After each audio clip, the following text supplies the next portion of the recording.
जय माता जी। दर्शक मित्रों, नवरात्र के पावन पर्व में आप सभी का स्वागत है। किस तरह से और किस मुहूर्त में आप माता भगवती की आराधना प्रारंभ करेंगे और क्या रहेगा घट स्थापन का महत्व और क्या है उसका मुहूर्त, इसके बारे में भी हम बात करेंगे। चैनल में आप पहली बार जुड़ रहे हैं तो उसे सब्सक्राइब जरूर कर दीजिए। वीडियो अच्छे लगते हैं तो उसे लाइक शेयर कमेंट करना न भूलिए। दर्शक मित्रों, अगर कोई सवाल है तो आप नीचे पे फ़ोन नंबर पर हमें संपर्क जरूर कर सकते हैं। तो चलिए हम समय को बिगाड़े बिना जानते हैं कि क्या है घट स्थापन का महत्व और क्या है शारदीय नवरात्र। विक्रम संवत 2078 के शारदीय नवरात्र जो है अश्विनी शुक्ल पक्ष प्रतिपदा से प्रारंभ होती है और अश्विनी शुक्ल पक्ष की नवमी तक चलती है, यानी यह 9 दिनों का वास्तविक पर्व है।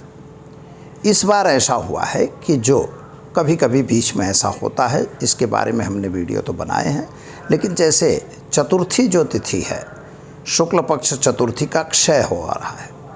तिथि क्षय नहीं होती लेकिन क्षय है, यानी वो दूसरे दिन नहीं दिख रही है। तो नहीं दिख रही है इसलिए एक नवरात्र घट जा रही है, यानी 8 दिन की ही नवरात्र है। यानी हमें जो उपासना करनी है 8 दिन में ही करनी है। फिर इसके बाद विजयादशमी का पर्व जो है 15 तारीख को होने वाला है। अब हम जानते हैं कि नवरात्रि में घट स्थापन क्यों, क्योंकि कभी कभी हम लोग जो भी काम करते हैं, जो भी क्रियाएं आप करते हैं, हर क्रियाओं के पीछे एक रहस्य होता है। घट स्थापन जो है वह सभी देवताओं का आवाहन होता है और वरुण देवता वगैरह को आवाहित करके और हमें उनका पूजन करना होता है।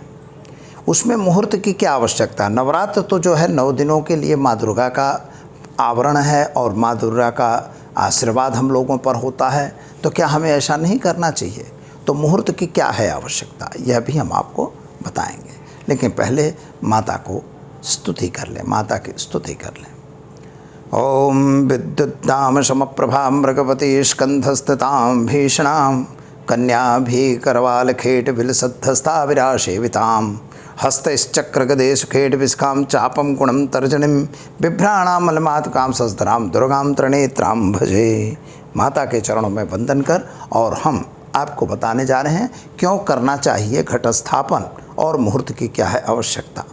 मुहूर्त की आवश्यकता मित्रों इसलिए होती है कि कुछ शुभ घड़ियाँ होती हैं। हमारे ज्योतिष शास्त्र में कुछ शुभ घड़ियों का प्रमाण मिलता है। कभी कभी राहु काल चल रहा है, कभी और कोई काल चल रहे हैं, कभी वैधृत चल रहा है, कभी मतलब ऐसे बहुत से खराब योग भी होते हैं। तो उन योगों को हमें परित्याग करना चाहिए और बने वहाँ तक शुभ समय लेना चाहिए, क्योंकि दिन में जो मुहूर्त होते हैं उन्हीं मुहूर्त का प्रारंभ होता है। आज का जो प्रतिपदा का दिन होगा, तो प्रतिपदा जो है वो कल से ही शुरू हो गई है, और जब कल से शुरू हो गई है, आज जो है वह प्रतिपदा 2 बजे तक है। तो हम 2 बजे के पहले का मुहूर्त जो होगा वही मुहूर्त हमें घट स्थापन के लिए ज़रूरी है, और वह भी चित्रा नक्षत्र होना चाहिए। तो यह भी आप देख सकते हैं कि आज के दिन में चित्रा नक्षत्र मिल रहा है। ऐसा कहा है कि चित्रा नक्षत्रे क्रियेत स्थापनम नव दुर्गा प्रकीर्तिता।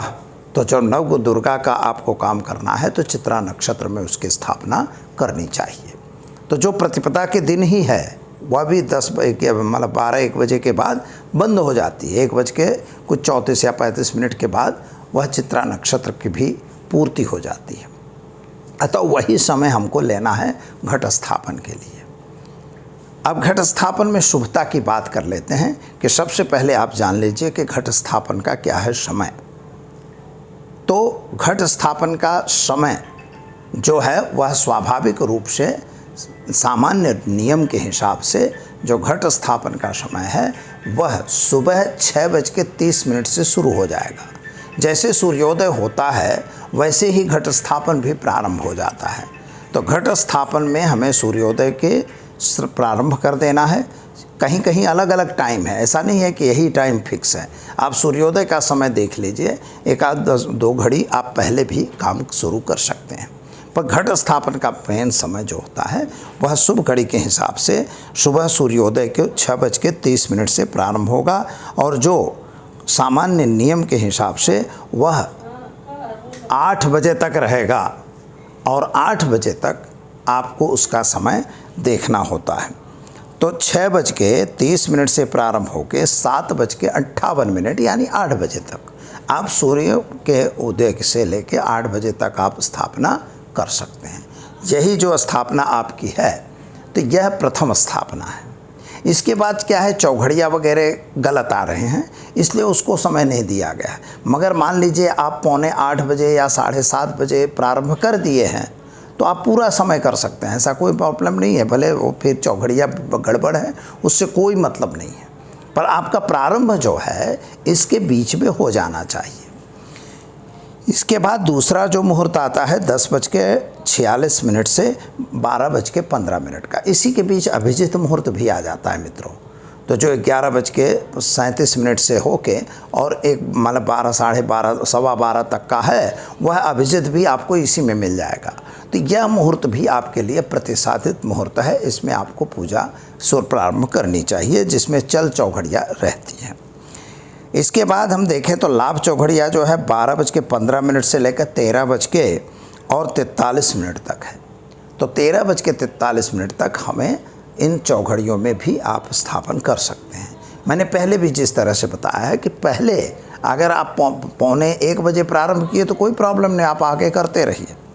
इसके बाद जो है वह सामान्य रूप से जो अमृत चौघड़िया बनती है वह 13:43 से लेके और 15:11 तक है। इसके बीच आपको उसका घट स्थापन बिल्कुल कर लेना चाहिए।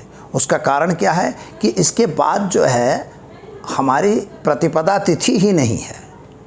तो जब प्रतिपदा तिथि नहीं है तो फिर घट स्थापन का मतलब नहीं हुआ, इसलिए हमें प्रतिपदा में ही घट स्थापन करना चाहिए। और चित्रा नक्षत्र मिल रहा है, अतः हमें आज ही घट स्थापन करना होगा।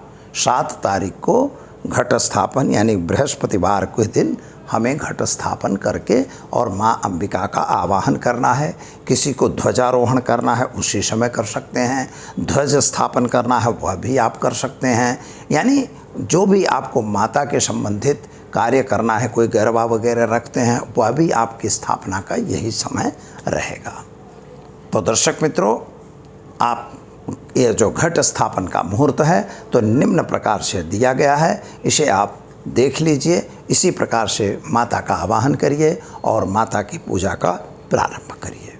पाठ आरंभ करना है वह भी यही समय रहेगा, आप इसी में भी पहला पाठ प्रारंभ कर सकते हैं। तो दीजिए आचार्य दुर्गा प्रसाद शास्त्री को इजाज़त। नमस्कार।